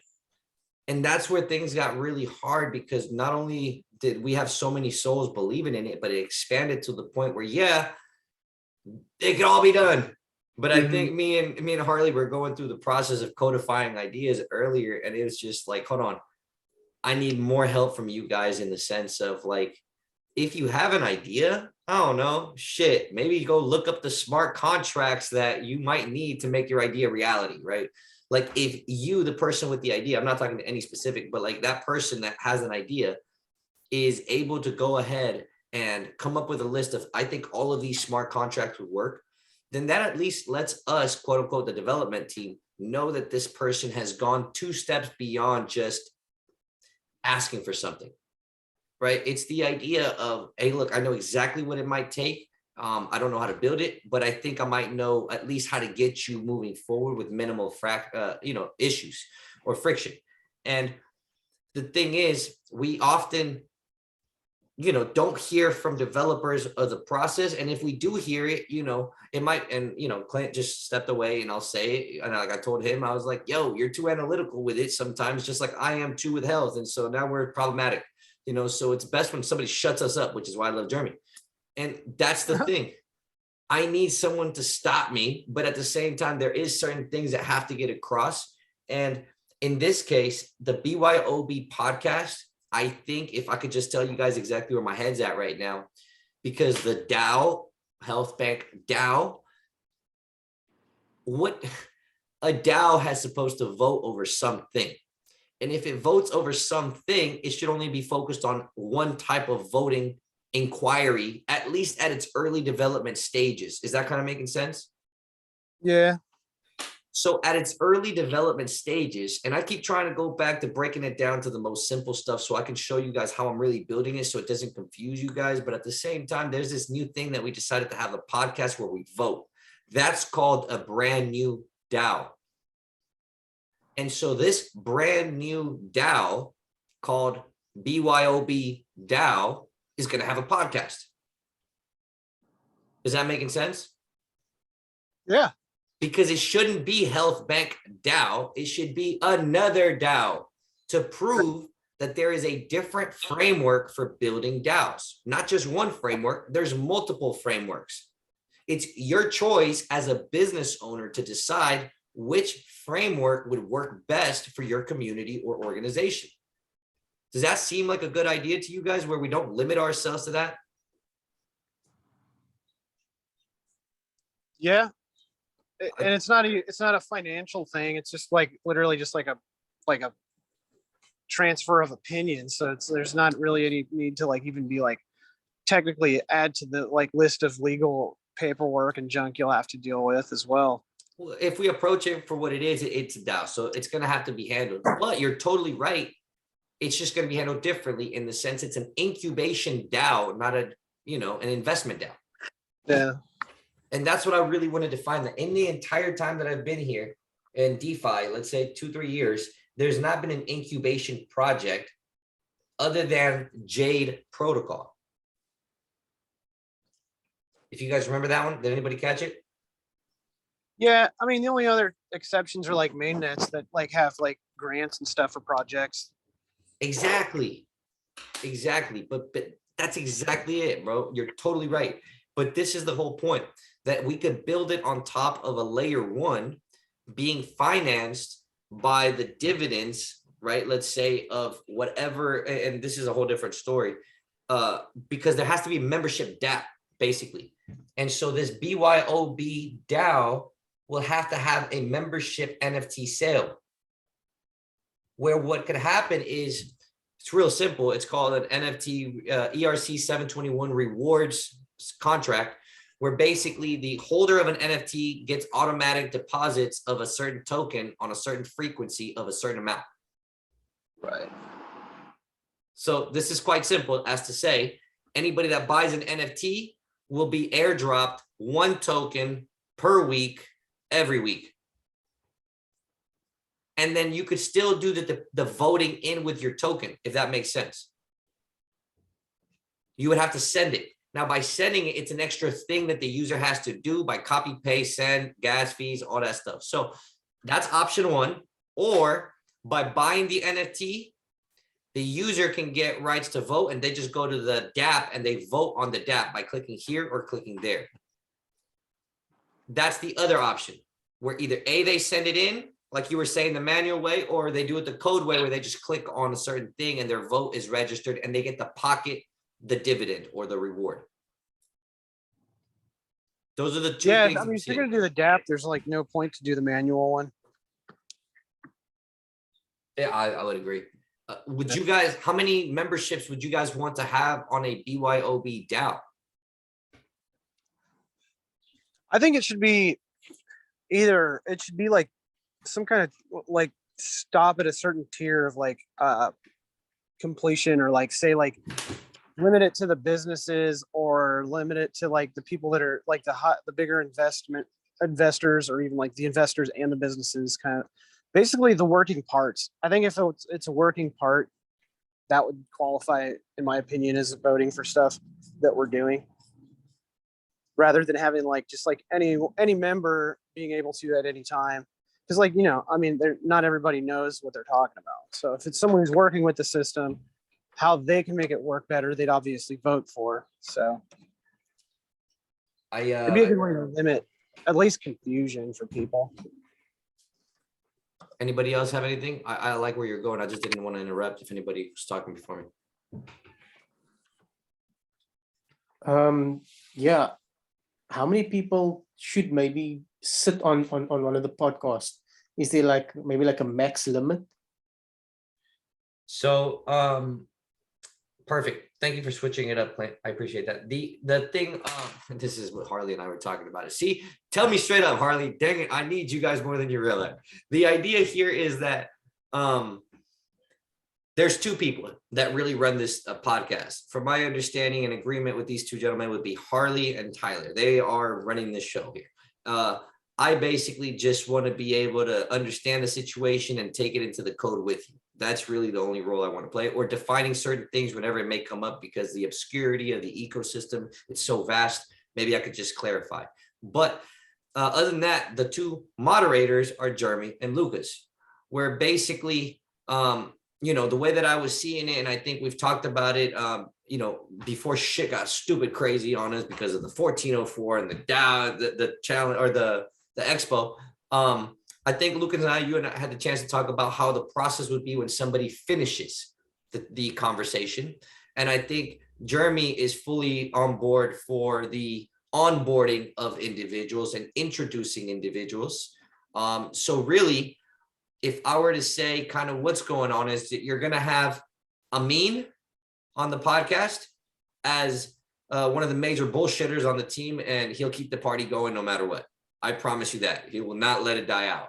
Then we have the two gentlemen who are incredibly involved, obviously Harley and Tyler, who are going to let everybody know kind of the essence of everything. And Jeremy is going to be there to always be on the guest side, as always, making sure that these gentlemen don't kind of, you know, talk out of line when the guys are supposed to, when the guest is supposed to talk, you know, or that there's at least a proper question that's being asked to lead towards the desired call of action of the guest, right? Because it's always ideal to think of what is the desired call of action that the guest would like to have happen because of this opportunity, right? Like in my mind, it's like if I come into a podcast, I at least want to get, I don't know, maybe one person add me on social media, and then that way I can say that that was a success. Well, if that's the case, we need to know what that thing is. And then second to that, obviously, hopefully that answers your question, but there's going to be 5 of us, because it's really 4 of us. What we're really doing is, like I said, all hopping on a Zoom call together with the guests. So it'll be 6 in total in the Zoom call, kind of like what we're doing right now. And the thing about this is that, you know, it could be more people. Lucas can be there listening in. I would never say no to anybody that wants to listen. It's more about the acquiring of the information happens on a Zoom call, but the podcast goes live when we publish the content that is in the right format. And so to do that, it becomes a matter of, and I was talking to this with Harley earlier, if it wouldn't be too much trouble with all of you gentlemen as well. Basically, there's 2 ways that we could do this. We record the Zoom, just like we're doing right now, and I can easily take this file, turn it into an MPEG 3 or MP3, and then just upload it in that form. It's quite simple. But then there might be audio issues where it might just sound more professional if everybody recorded their own soundtrack. What do you guys think about that extra tier of effort? Would that be too much to ask of you guys? To record your own soundtrack, basically as you do the podcast, or, you know, when we have our guest on board? Yeah, we talked about this a little bit earlier. I don't mind recording on my end at all. I think the more recordings we get is better, because we know technology can fail at times. But I do got to hop off of here. It was a pleasure talking with everybody. Yes, sir. 3:30 already? Yeah, well, it's about 3:15. I need to get ready. So I'll catch the rest on the recording. No. Thank you so much for joining us, Brad. It's been a pleasure. All right. Take care, everybody. Okay, well, if that's the case, then I apologize that we are going into it a little bit long, and I did want to get to this point where at least thank you for bringing us to it, Clint. He knows what's going on. Does that sound okay with everybody in the sense of how we could possibly move this thing around and bring the guest on board, have them on board, and then come off? All with the idea of Lucas, I think you and I talked about always making sure to capture what these people need. I think that's one of the biggest things that I've fallen in love with the way that you think about this, because it's very important to hear what the individual needs and find a way to come together as a collective to help them move forward. What other ideas do you have for what you want to do, bro? Well, actually, real quick about the podcast voting, you asked a question about what we should do, use the NFT as access to vote, or either give a token for them to manually vote with. It makes sense just to use the access to vote. It's way simpler, but there are some questions that I think could give some use to doing the token. Is the vote, how many projects are being voted on at a time? I see where you're going with this. And then is the vote just a simple yes or no, or is there like certain different options of like how we would go about whatever the vote's for, funding or wherever they get help? And then what happens if someone abstains from a vote? Is there a use case for that token afterwards, and is there value to it? I'm sorry, can you ask that last one? Because you really hit a thought that just sparked everything, but go ahead. If they abstain from voting, is there a use case for that token after that if they're not voting? And is there a value to that token, or possibly something to do with that? Wow. Great fucking questions, bro. Man, that was great. Yeah, you just nailed it in the head there with the BYOB DAO. Essentially, you're paying to vote on secondary questions. There is a main vote. From my understanding, from what we discussed, it would be one guest pitching one business idea at a time to the DAO. Which means that in this case, our first guest is going to be Sean. And when Sean comes on board, he'll be pitching his ideas and how he plans to use it. And really, you guys have to look at it this way. What you're basically voting yes on is basically saying, is this project going to further basically health and wellness or the decentralization of a healthcare system? Right? Because that's really what we're voting on. As a collective, BYOB is kind of the first line of defense for Health Bank DAO. Right? Like the idea here is that by being able to vote on kind of like, do we use our manpower in this case right now, Clint, myself, Freddie, and Amin, do we use these gentlemen in a way where it would take the attention away from the goal, Health Bank DAO's dApps? And if we do take them away from that, it would only be because it would further the ecosystem, not because it takes us on a completely different route. And what originally happened is when everybody got a chance to pitch ideas, very few were like yours, health driven, and more were, let's say in this case, I'm going to use an idea where, you know, it could be real estate. And real estate or Airbnbs, sorry, it doesn't benefit health and wellness, right? But being able to create the lighthouse, oh, that to me, that speaks so much, bro. Like I told you, it struck me in a way that nothing else, I will never forget it. And so the lighthouse will be built, but it must be built first by having a team that is willing to put money behind whatever idea you have. And we have to build that team that is willing to say, yeah, fuck it. It's going for a project for the benefit of the community, of a member of the community. I'm putting my money behind that project. And it's been vetted by the DAO's requirements. In this case, a trust line, in this case, doxing, KYC, KYB, all those things. And because of that, it'd be easier to vote on one project at a time. But what you mentioned, I think, Clint, does that seem, and Tyler, does that seem fair to you guys as well, Sammy and Jeremy, with the, if the DAO, let's say, has a secondary proposal, those tokens that are airdropped to the holders could essentially be used to pay for yes or no. And that grows the treasury value inside, because basically you guys are donating back, right? Because you're sending it back to a whatever account, either A or B account. Both are going to be basically cleaned out after every podcast. And then those will be sent or burned. It's up to you guys what you want to do. I don't know if that's making sense, but I thought you brought up a really good point on that because that gives it utility. Clint, do you see anything else? Yeah, no, I just wanted to agree with you on that. It sounds good to me. It's basically paying to lead in this organization. Yeah, we're giving you tokens, but if you feel like you want to be heard more than just the vote, yes, this person should get voted on to get support from blockchain development team, or no, they shouldn't get support. Beyond that, now you're saying, look, I'm getting these dividends, but I'm going to pay with this token to make sure that at least this action happens, right? Because somebody could sit there and be like, yo, I'm going to manipulate the whole poll. I want it to go this way. So they spend all their money in that one. That's how you feel about it. That's strongly, go spend all your tokens. Would you guys be mad if somebody did that, where like all of a sudden it's kind of like, which project should come first, Sammy's metaverse or, you know, Tyler's Biblion? And then somebody could vote. It's kind of fucked up, right? But like somebody could literally vote. So Treasury from the XRPL, they have a similar system that they're doing. Their token, they give out, every month they give 5% of your holdings out, paid out in the Utilitex token. And they have a venture program coming out soon that it's kind of similar to what Health Bank's looking to do with investing into new projects.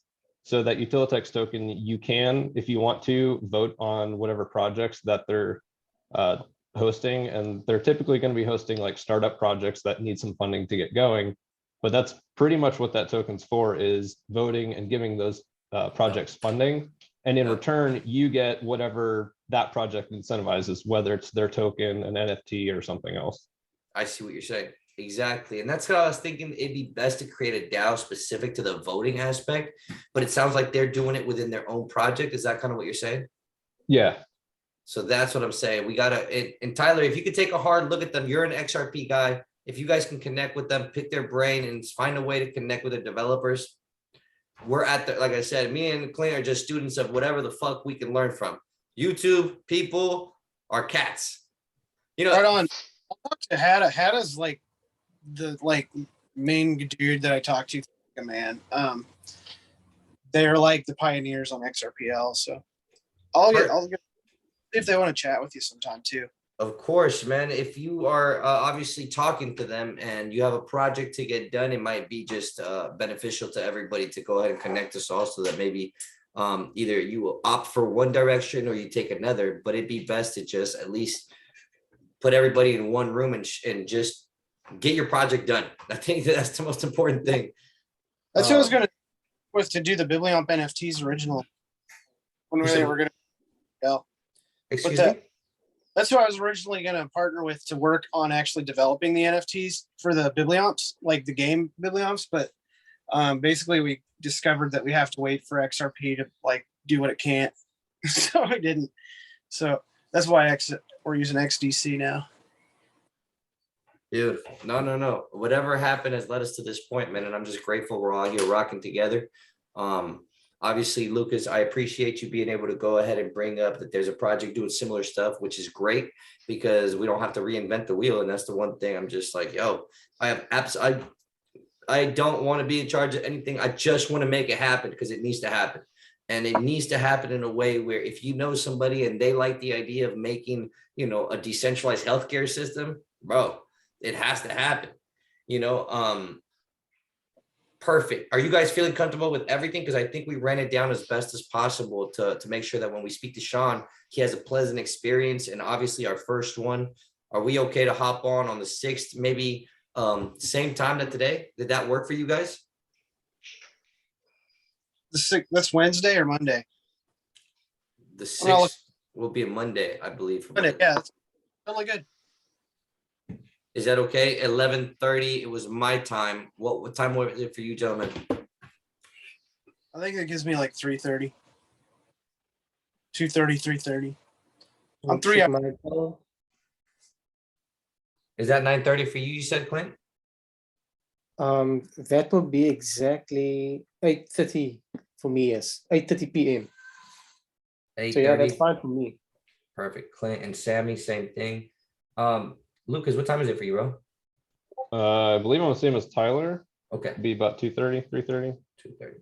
Perfect. Okay. Yeah, then that'll work. I know that I fucked up a little bit with Harley today earlier. I'm just, but yo, this makes me, Clint, do you feel better knowing that at least there's people obviously on the Treasury XRPL thing? And then how do you say it? I'm sorry. Let me get the name down. What is it called? XRP Treasury? Is that what it was called? Oh, it's Treasury. Let me see. I'll send their details to you and stuff. Yeah, no, that'd be great. And obviously, I think we don't want to disregard, obviously, the guy that created, was it HDA Hada? Yeah. Hada. Awesome. And so, Clint, let's make it a point that over the next month we connect with these guys. Is that okay? Listen, that's perfectly fine for me, because I mean, the more brains we can pick, the more we learn the space. And like as you said, like the ERC 1404 was something I won't say we've missed, but it's brought new light, it shed new light to us, and it's something that we're going to start looking into. So if there's something else that these high-level developers knows of, I mean, it can just filter down through us, and we can start picking up and understanding the field as well. So by all means, yes, man. Yeah, you guys, and this is what I'm talking about as a team. Obviously, we're all in different networks, different communities, but these different interests allow us all to really bring a complete project to fruition, because there's a lot of people that maybe do have the medical degrees in the sense of, they went to the school for the 8 years and did all their stuff.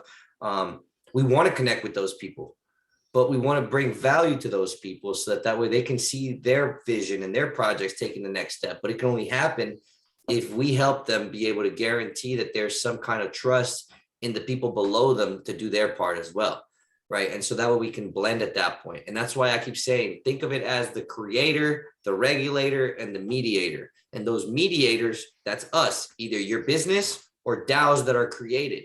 Why? Because your business can create a DAO and then interact with another DAO to get capital. It's that simple. Or your DApp can interact with a DAO to get funding. And these are the things that we need to start doing. But ideally, creating a DAO that launches other projects, that's the way that Codex, what we're building together, that's what we're looking to do, to build a framework for DAOs so that we can help other people codify their ideas and bring them to light. Your complexity, Tyler, is incredible. I love what you've done. You've challenged us like a Rubik's puzzle challenges anybody. And I think I have one here. Nice. I love it. But obviously, does anybody have any closing thoughts? I know that there's a lot of things in today's discussion.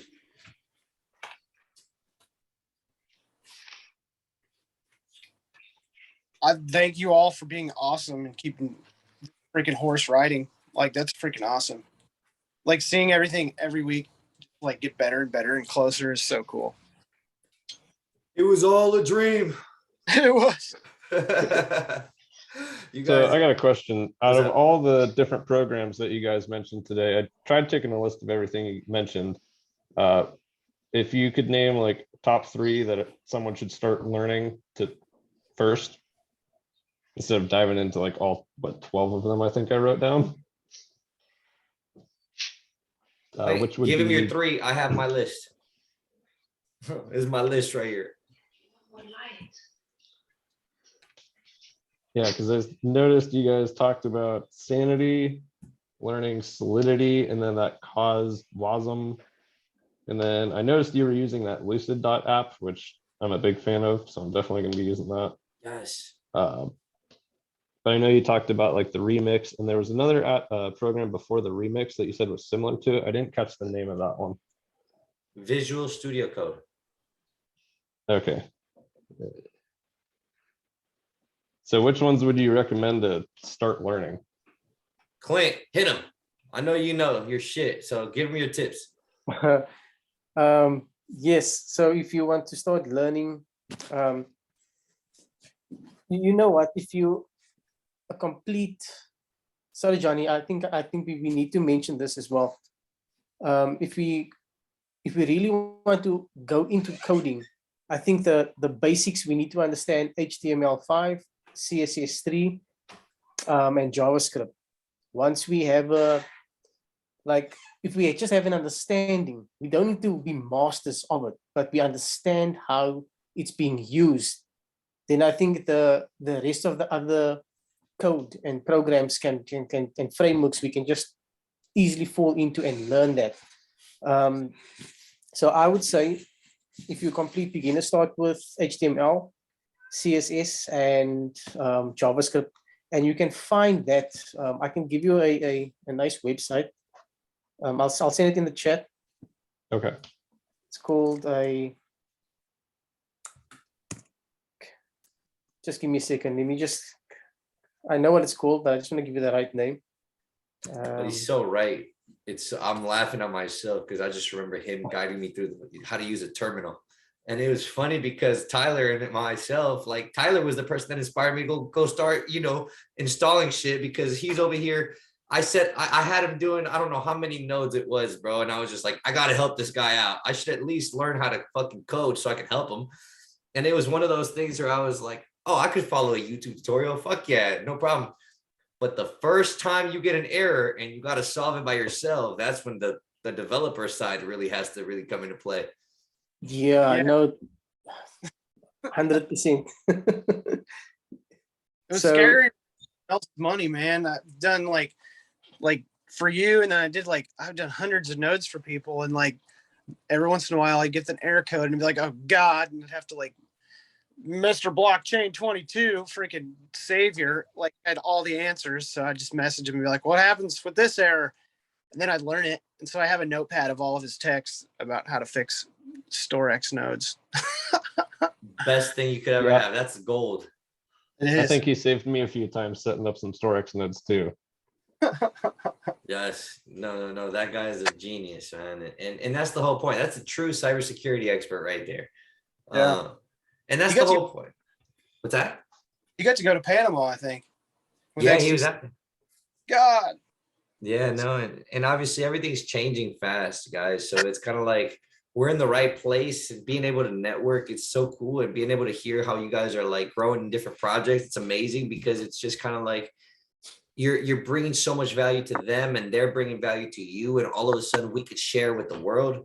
That's what this is all about. That at least the information that needs to get out there, whether it's what's the best way to get started, as he was saying, I do think that should not be overlooked, because you raised your hand. Sorry, I just saw it in the corner. That's funny. I didn't even know that these things could happen. No, I just wanted to mention that Lucas, I've sent the link in the chat. It's called freecodecamp.org. And there's a list of different types of coding challenges and learning courses that you can go through. But I mean, if you understand that, you can basically learn coding from, you can dive right in. I think another one you gave me, was it w3schools.com? I think that was another one you gave me. Absolutely. Yes. Let me get you the correct link. That's also quite nice. Yeah. No, you man, like I said, Clint is obsessed with learning this thing, bro. And so anything you guys want to ask him, man, it's been so cool to be able to just know together we either inspire or we solve each other's problems, but we keep moving this ship forward. And there's no time frame other than the 1st of next year. So every day being able to move a little bit forward is so exciting. I'll send that one in the chat as well. And that shit, yeah. And then there's more advanced things as well. Am I on mute?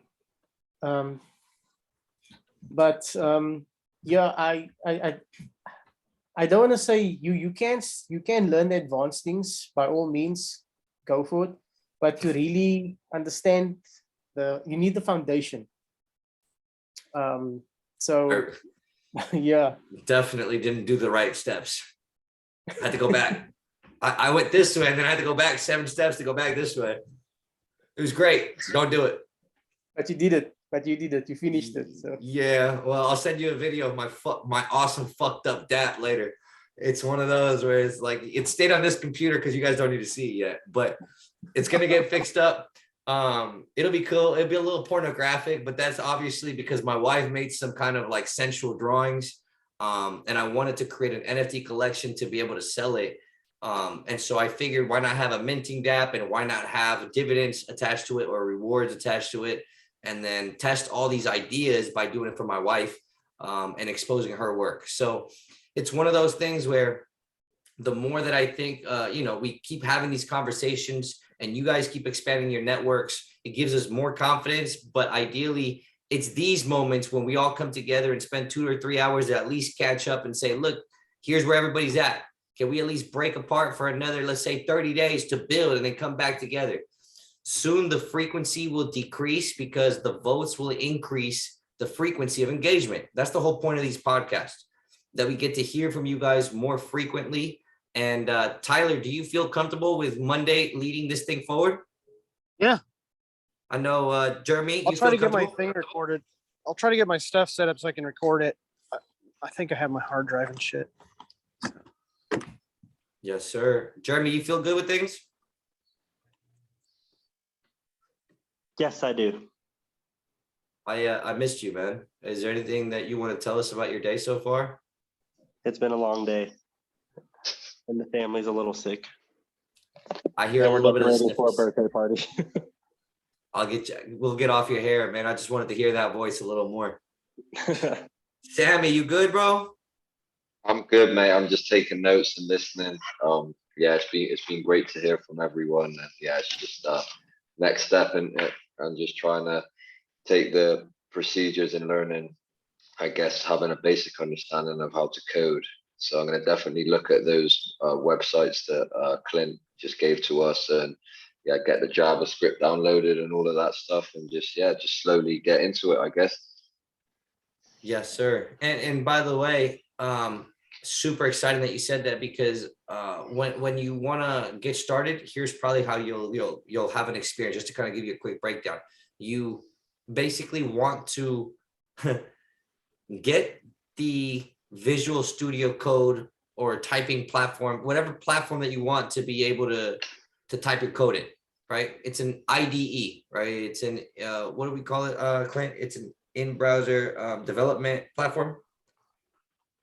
Is that what it was? Yes. What's IDE stands for? Integrated development environment. That's what it is. Fuck.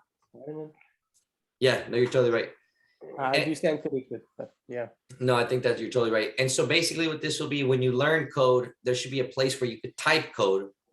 And so that would be the place, because you don't want to just go through a YouTube video. You want to listen to the YouTube video, type, listen to the YouTube video, type. And it's an interactive experience that really furthers. I mean, I fucking love it, bro. I'm addicted. I'll go work out. As soon as I'm done, I sit here for fucking hours, do burpees when I'm wrong. And it's so cool to be able to realize that it's cheap, it's free, it's pretty much free, and you could build $1 million apps. And so being able to sit there for 4 or 5 hours and then all of a sudden have a social media app created that is token gated, I mean, that's pretty fucking cool. Now, are you ready for that? As a group, are we ready for that? Well, that's what's coming. That there's an app that's going to be token gated, and it allows us to have social media tokens and obviously upload media and send each other tips. Like, all these things are important. Thank you. Yes. But being able to watch the lesson and then type along the thing, it's really cool, because the only way that you would do that is if you have to install a node. You watch a video, you go on the terminal, and you install the node through there. So that would be the only other option. But instead of working inside your terminal, you could work through an IDE or a code editor. And then that will let you could use Python, you could use Solidity, HTML, you could do any language on that one. And then I think one of the funnest lessons that I went through, you could just look it up randomly. It was just how to create your own server. Stupid, but it was really important for me to learn, because I didn't understand the foundation.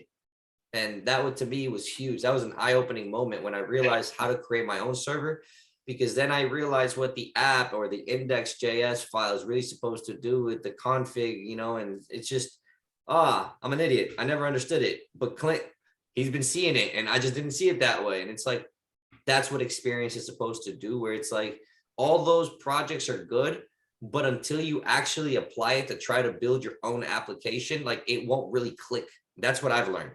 Where it's like, yeah, knowledge is knowledge, but if you're not using it to get you to build your own dreams, then it's not really sticking in the brain. That's just me, though. Even if you fail. Right. Absolutely right. I don't know. It's called practical experience. That's the So language. if you're just learning by watching videos, there's lots of other important details that they're leaving out, assuming that you know that details already. So they're just teaching you this specific part, not knowing that you probably don't know the foundation of setting up your application to work on your PC. And it can throw heavy curveballs at you. Oh, we can go for another hour if you guys really want to hear about the problems of being a developer. But I would start there, and then probably the first thing you do, get a GitHub account. Like, just I'll get add a that also. get a GitHub account.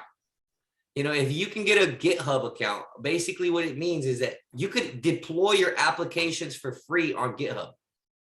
Like, everything could be done through GitHub. You can take the code away. Like, let's say that the Ohm, you want to fork Ohm, bring it from GitHub into your own computer, work on it, make some changes, then deploy it. Or I'm sorry, first you deploy the contract, then you can push everything back into your GitHub, and then you can basically launch it to the internet, and then they can go live.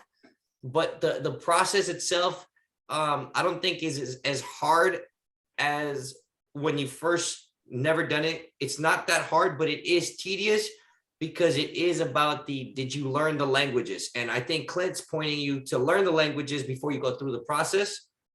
I think it should be one of those things where, like, maybe Monday through Friday, you learn, and then Saturday, Sunday, you build. Or you could be like me, build Monday through Friday and learn Saturday and Sunday. I just want to build that shit. It's so much fun. Fail all the way. I swear. Tyler, in case you're wondering why we're taking so long, I'm the problem. No, it's never too long. Well, that's a relief right there, man. But I really appreciate you guys' patience, and hopefully in these conversations, you do find some kind of piece of information that can move you forward to at least know, okay, for your own project, let's say the lighthouse in this case, that can get done. Is there anything that you guys want to touch on before we probably break?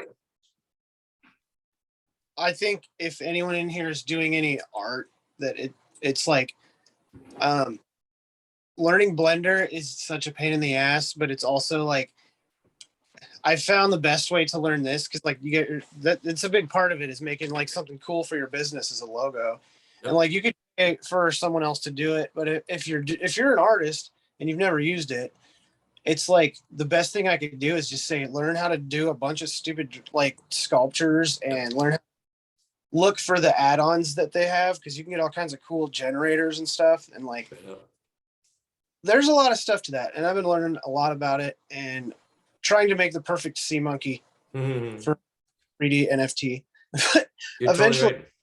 That's for the metaverse too. So I'm also making like, because everybody's like freaking store, man. It's like a Walmart. Like you go in and when you're like, there's an aisle, there's the NFTs on the wall, and there's like, it's like not unique in any sense. So I'm gonna make like a really cool. I'm gonna try to make a sacred geometry type of building with like different avenues because we have our YouTube stuff. There's like the actual NFTs. There's gonna be merchandise because now shirts. Then I'm gonna raise money, and then I'm gonna get some from Plum Portal. Like I'm gonna order a crap ton from them hopefully, and then yeah, and like all the other stuff. And then I'm gonna put like live action versions of our NFTs in the scenes, like so you'll be able to walk and then all of a sudden you're next to the manatee holding up the donut earth or something, and you can go check it out and get up close to it and watch the whale like spit on the earth so it rains. Like all kinds of cool shit. I think that's how the earth was created. But like yeah, I think making our metaverse look like totally just like insanely awesome and unique is going to be a big part. One of the things I could tell you after building the metaverse contract and building the app, it's a lot of fun. Object insertion, it's not that it's hard, but there is 3 rendering states. And so in the process, I just wasn't able to really see, if I could be honest with you, man, that's going to take some fucking time to build. But yeah, I am so happy you're already giving it some thought, because at that point, it'll be easier once you have those buildings done. So get them done. And then obviously after that, it'll be easy. So far, I think the template that I was using was 12 different buildings. And so, yeah, I created like the university, the grocery store, there was a school stadium, all these things. And basically, when you purchase it, it changes to reveal whatever you bought. So it's basically like, you don't see it and then boom, it pops up and it's 3D. And so those things are done already. And I built it out for Sammy. And so I'm happy you're doing Blender, because the goal was to take Sammy's photos that he takes on his tours and to turn them into a 3D object that we could put into those 12 plots of metaverse. To do as well, how to make like buildings and stuff, scenery pop out and things.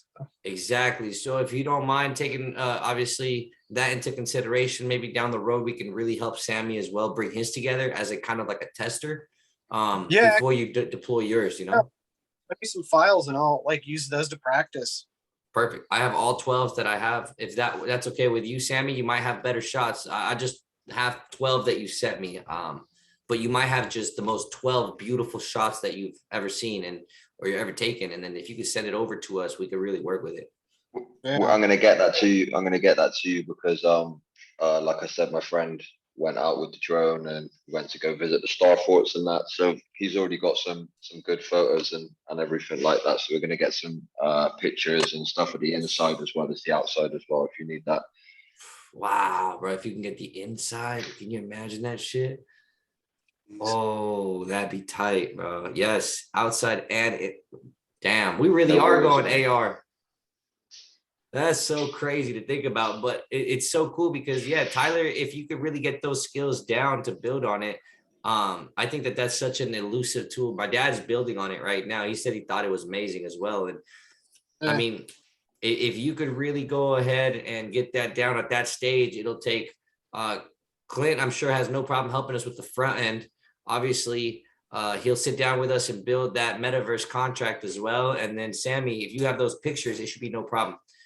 But that's kind of where I do think that all of us within the next few months can really keep doing big things together. And this is all with just the efforts of learning how to work better as a team, And I love it, by the way. Thank you guys for being so fucking dope. Right on. That's from the heart. If anything else, man, I know everybody's busy and I don't want to take up too much of you guys' time, but anything else that might come up, you want to just shoot it over the Telegram group? Absolutely. Yeah, that's good.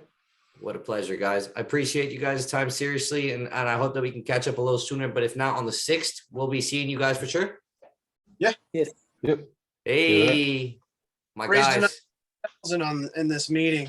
What's that? We raised another 100,000 altogether during the duration of this broadcast. That's not easy to say because that's around what, $4,000-$5,000? Yeah, it's 4,000. Talk about crowdfunding while you work. That's fucking dope, bro. There's only been like days I had sold 0, and one of them was because I didn't know we didn't have any of the cheap ones up. Ah, that makes perfect sense. You got to play the game for what it is. Congratulations, bro. I missed out on Sea Monkeys, but well, everybody go get your Sea Monkeys. Make sure before we close this meeting, go get your Sea Monkey. We need some more gains. We're a quarter away. Totally. Guys, thank you so much. Enjoy the day.